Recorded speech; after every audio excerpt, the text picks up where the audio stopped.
And welcome to the Minutemen, talking to you from behind enemy lines in the great state of Arizona, broadcasting to you from the once great republic, now turned empire. We'd like to throw a shout out to our Twitter followers. We got Tag the Fox, Busy Mama Toot, Justin Jan RN, Sheila Renee Parker, Gordon Roop, Let's Get It Crackin', Joanna. We got Scott Peterson, Cat Vocals, Gigi Rabbit, Sherry Martin, and Jennifer Marty. Hey, thanks for following us, guys. Keep listening. Yes, and then extra shout out to a new follower of mine, Shamari Stone. Thank you for following me. I appreciate that. I appreciate the love, guys. We got an excellent show for you guys to hear today. We got a special Beyond Classified segment on the Nostradamus effect. But first, we want to just clear the air out of the room about the inauguration. Oh man, what a show! Yeah, what a show for many of the people that were there. You know, one of the things that we were talking about first on the show, well, Squid actually reported it on our Facebook, was how there was more buses than protesters. He was talking about this about 5 days before they were even talking about it, when everything was getting arranged, actually. And it was actually kind of funny to see the shock come off everyone's face from your report there, Squid. I thought that was really, really funny. I know, it was kind of funny because, you know, the first person to actually just get all up in arms about it was Donald Trump's press secretary, John Spicer. He went all over the media and just the press poll about the pictures taking. And, you know, it's funny because I don't think he even looked at the kind of numbers they got for buses for people to actually show up. I don't think they did either. The inauguration. But, like, in one picture you see it looks like they have a lot of people. But if you look from the back, you see not that many people. No, there wasn't that up. many people. Did you hear there was they didn't even do enough bus runs on that day for a normal weekday. Oh, I know. So some people were saying that people called in sick just to not go to his inauguration. Well, like, the whole reason why I think he said it was the most watched inauguration over was because of the TV ratings. Ooh. That's the only thing, because they had like 31 million people watch it. Ooh, 31 million. Ooh. It's a lot less than what you had actually at DC for this thing there, Spicer. Really? Yes. I didn't know that. 2,600 people is what they had a projected estimate about, but it could have jumped up to about 500,000 to 1 million people show up. Wow. I mean, what else did we see? We saw the biggest mass protest on the face of the earth. I know, and you know, that was pretty amazing. Awesome to everyone who competed in that. It was very non-violent. I'm so sick of hearing about the people saying that it was violent. It was not violent. I know. Saturday there was a few spurts here and there, but it was, for the most part, it was peaceful. Don't let the media lie to you about that. But well, we saw the start of the appeal of the ACA. Donald Trump is signed a bill, an executive order to appeal the ACA, or to freeze the funds on it. Supposedly hides it under Planned Parenthood, basically. Planning for Parenthood. You know, basically any organization that does abortions, or just women's health in general. We saw him defund that.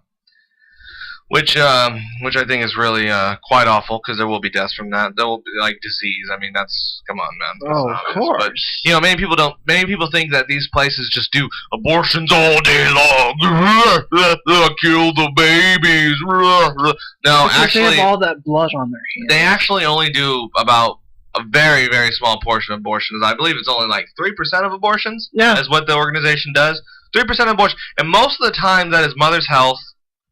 And most of the time, that is for the mother's health.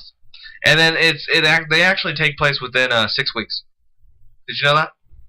Most abortions take place within 6 weeks. I did. Before they're even gametes and nerve systems and all that shit. Yeah. So that whole, whatever you conservatives try to pull out with your bullshit, no, you guys don't really, it's not about pro-life. You just fucking hate women. I'm sorry, I just think sometimes. Well, you should have seen the shit that was on Twitter, man. You should have seen the shit that people were saying. It went all crazy over Twitter about this. People are being retarded about it. I mean, first of all I have to say is, if you're a fucking guy, don't tell a woman what to do with her body. Do not sit there and try to tell women what they can and can't do with their fucking body.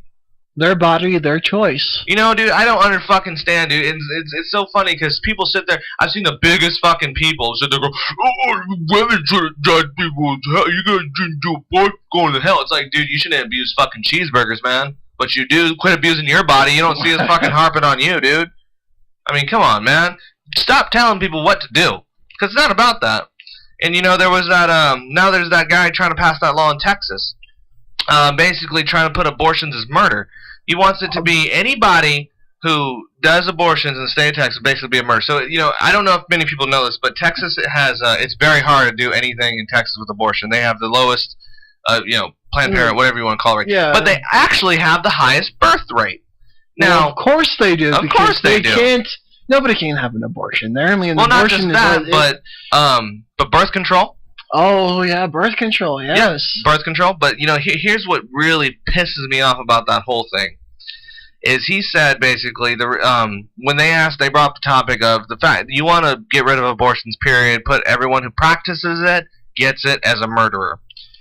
They said, what about terms where it's a mother's health, where it is you know, rape of the father or rape of incest? He said, and I kid you not, guys, he said God will make the child in His image. That's what he said. I am so tired of all the religious nut jobs and all the because you know what that means, right? You don't care about the woman. No. You don't care about her health. No, you don't. You don't really care about anything. You know, it's just been really, really crazy as of late. You know, China also responded to Donald Trump's talk from the Washington Post about him not going with the one China policy, and they were not happy. They first of all, they said they're not going to be blocked by the South China Sea. They said, you are not going to block us. Those are our islands. That's one thing they said. The other thing they said is that basically, you know, they said that there is no negotiation. Taiwan is not its own country. It is part of China. And there's just no wiggle room for that. And then, the very next day, they sent their aircraft carrier into Taiwan's waters. Now, granted, they've done this before. They've done this they've done this a couple times. However, though, they went directly into their airspace. They got Taiwan so scared, Taiwan actually scrambled fighters. Really? F-15s, yeah. They were. Then the president, she came out and said that Taiwan is more than capable of protecting itself and its sovereignty. So, you know, right now, either it's looking like there's going to be a trade war, or there's going to be just all-out war. And I would just like to point out to all our listeners that we were talking about these two subjects first. We were. We were talking about Squib talked about the bus. He mentioned that about a week ago on our Facebook. I was talking about the South China Sea here for a while here. I've always been a big, huge trying to, you know, ring the bells for everyone saying, hey, this is what's going to start World War III, guys, is these fucking islands right here. This is no joke. From the day they started making them, you know, the United States was just like, oh, hell no. They're like, no, you are not going to build these islands. And, you know, for a while, it was just kind of like, China was just like, yeah, well, whatever. We're going to keep doing it. We're going to keep doing it. They just didn't care.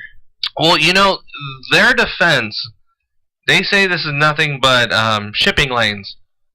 They say that's their shipping lanes. There's no military there. There's no shipping, but yet there's aircraft, you know, runways on some of these islands. So I really don't know what they're talking about on both ends. I just think that both need to come to the table and talk about this before some crazy international trade war or just all-out war starts. I mean, another, you know, Pacific campaign. That's what it would be. I mean, it just wouldn't be worth it. It just really wouldn't. We would be hurt really bad. China and America need each other, and if we're at each other's throats, it's just not going to work for the rest of the world, guys.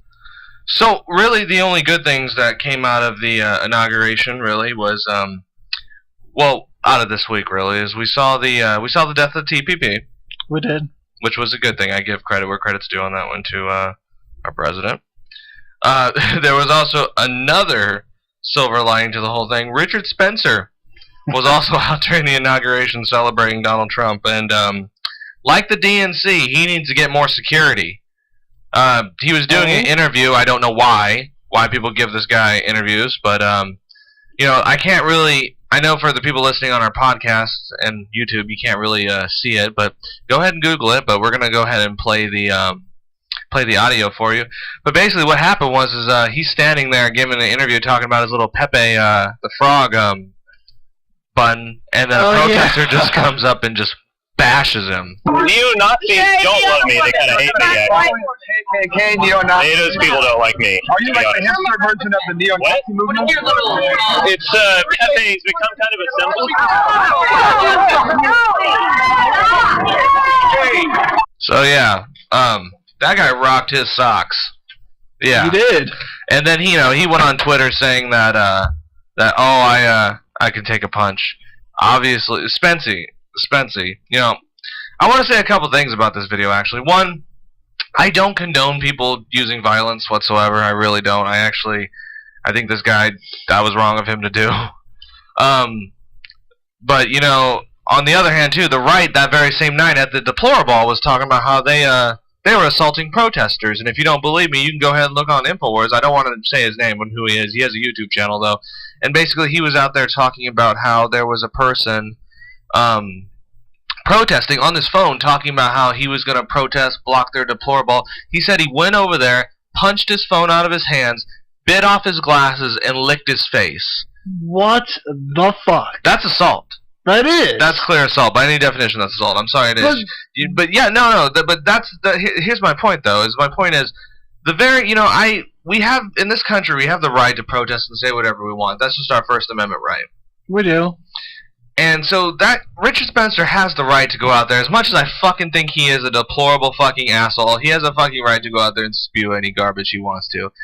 But by that guy on the opposite end saying, oh, all libs are just violent, and then he goes and does that, well, then you're just defeating your point by saying liberals are trying to act like Nazis. Paul Joseph Watson was also on fucking Twitter that day, too, going, oh, it worked for the Nazis, all the violence, it's certainly not going to work for the liberals. That's my Paul Joseph Watson impression. And I actually tweeted back to him, I said, yeah, right, it also goes for the same for the hypocritical right for actually letting Nazis at their rallies. Duh, come on, Paul. Be a little smarter than that with your tweets, man. Seriously. But, I mean, Spence, this is what I'm going to tell you, Spencey. This is all I got to tell you, dude. Dude, you need to get more security, man. You can't be out there saying this kind of stuff and not expect something like that to happen.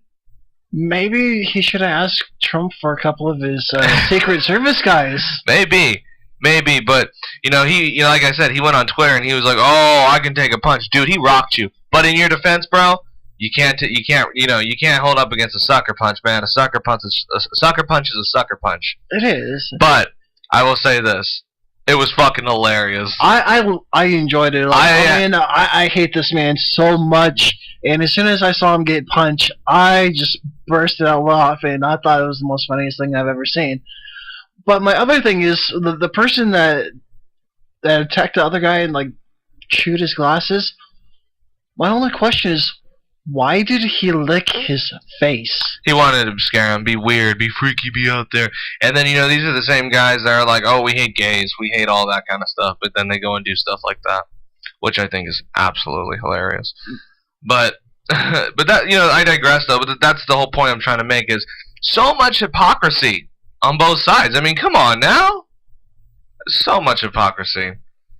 But like I said, you're not going to beat these guys with violence. You're going to beat them. We're only going to beat them by outvoting them and by ideology. Because their ideology is flawed. It just is. His ideology is flawed. Richard Spencer, your ideology is flawed. It is. I'm sorry, but it is.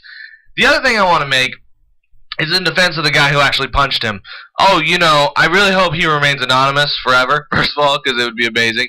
Second of all, I defend you on this level, bro. Fuck you for being taught that Nazis are bad. That, Indiana Jones, Star Wars, all these movies that taught us Medal of Honor and video games that taught us to hate Nazis, I'm sorry that, he hates Nazis, Rich. I really am. But more importantly, man, you need to get some goddamn security if you're going to be voicing those kind of things out there. I mean, what if this guy had a gun? I know. What if this guy had a gun? He could have got shot. He could have got shot right there on the streets of D.C. like that. Now, I'm not saying someone go out and do that whatsoever. That's not what I'm saying. We do not condone that. And that's why I'm actually sending this out to Richard Spencer, saying, hey, this is my defense of you, bro, saying, hey, you go ahead and spew your racist fucking shit all you want. Just, man, be careful about it. Because you never know. Some crazy nutbag will actually come up to you and blast you away. Blast you away or actually take another shot at you. Because you never know. You could get sucker punched again given an interview. And, Squid, you said you had something about California as well. I do. And actually, this story came out today from the Daily Mail. Mm-hmm.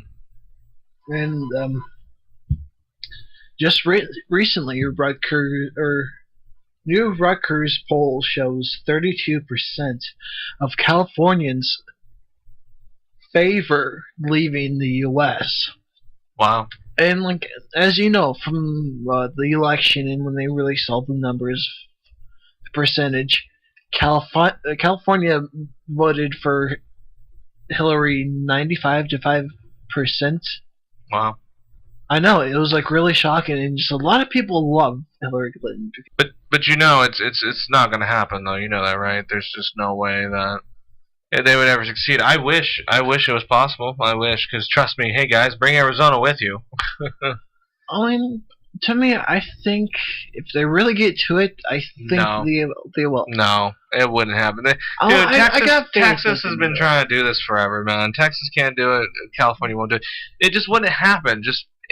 Well, you know, the one thing California does have that I completely think is awesome is they are the 5th world's biggest economy, actually.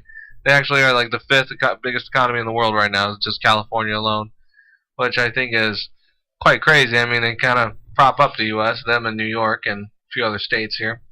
But, you know, that's crazy. I mean, I completely support it, though. I mean, I support anything getting away from what we got going on right now.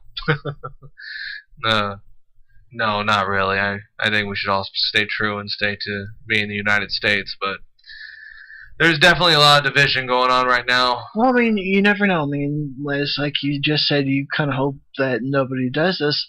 Me, honestly, I gotta disagree with you. I mean, I think we could have like a new... If we don't go into a new World War III, I'm pretty sure we're gonna have another civil union war. Right? Civil war?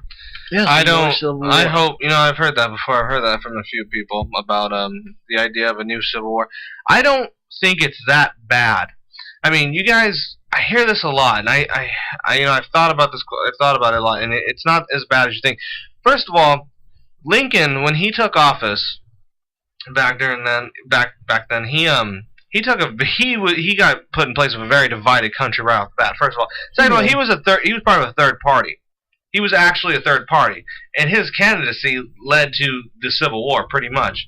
Now that and slavery, and you know the South wanting to have slaves and rule over everybody, apparently. But you know that's what happened. But I don't think this country is just that divided yet, and I hope it doesn't get that divided. But I mean, think about it. We're not at the point of where this state's like, you know, fuck you, and this other state's like, fuck you, and these 3 states are like, oh, you know what, we're gonna just fuck everybody here. It's not that bad yet. And you know, I really, like I told the same person who said, I just think there needs to be another civil war. I said, dude, are you really gonna sit there and advocate for killing children, American children? I mean, because man, the first casualties of war are innocents, man. It's just a fact.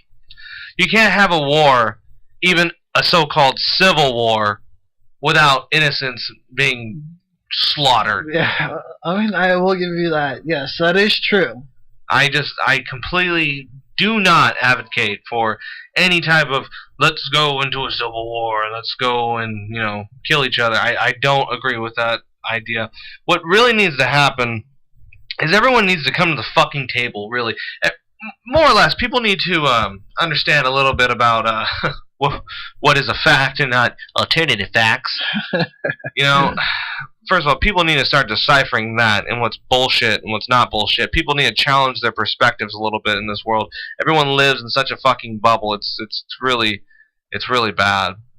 You know, one of the things that I have to ask you about this, Squid. I want to hear your opinion on this. Do you know? Have you read Socrates or anything about Socrates before? I mean, I've heard of Socrates. I've heard a lot of kind of quotes from Socrates, but I never really learned about him. Well, one of the things Socrates, he was very against democracy. He was very against it because Really? yes, the reason why, and he was Greek, and the Greeks invented democracy. But the reason he was very against it is because this was his idea. He said, now when you set a course to make a sail, when you set sea, do you just let anybody go on the boat, or do you hire people that are expertise in the ocean? You hire the people that are expertise in the ocean, right? You would hire. So if I said, Squid, I need you to fill this boat up with people experienced to, any people to run this boat, would you get people that had no idea what they were doing, or would you find people that knew what they were doing? I would always go for who knew what they were doing. Right. So you would choose people who knew what they're doing. But see, the same thing goes with voting. Is people sometimes they just put whoever they want in charge. Now, what he was trying to say basically is that, and I'm sorry if I'm confusing anyone, is that we shouldn't leave this up to common people. That basically a person that has to vote should be educated in the vote itself. Because if a person is not educated, then what easily happens is it leads to demagoguery. That's what it leads to. A populace, basically. Basically, his whole argument was voting is a skill. Voting is a skill in itself. You have to be educated to make a vote. You have to be qualified to make a vote. And sometimes a mass bunch of people are not qualified to make a vote. I mean, think about it. Think about what we just seen in the 2016. This is the point I'm getting. And Yeah, this is a very, very good point. I mean, think about it. We basically said no to the people that have been in the boat forever. Hillary Clinton, the establishment, and kudos onto that. I understand where a lot of people are coming from with wanting to be anti-establishment. But you put someone in charge that has no idea how to run the boat. Yeah, they did. What does that say about the people, though? We're doomed? Well, not just that, but even how far he came. And I am speaking about Donald Trump. I'm speaking about how far he came in the term of over the other candidates that had plenty of more experience, like Rand Paul, or even if you want to think Ted Cruz, even Ted Cruz. Don't mention it. Even Jeb Bush. Those guys. Well, they had experience in government, but he basically said he was he was a sweet shop owner, basically. I don't know if you've ever heard this argument. Basically, a sweet shop owner will tell you anything he wants. If there's an election between a sweet shop owner and a doctor, so I mean, and this was one of Socrates' arguments too. Basically, the sweet shop owner is going to say, "Hey, don't trust this guy. He hurts you. He gives you things. He takes things away from you. He gives you, he makes you sick. He does these things.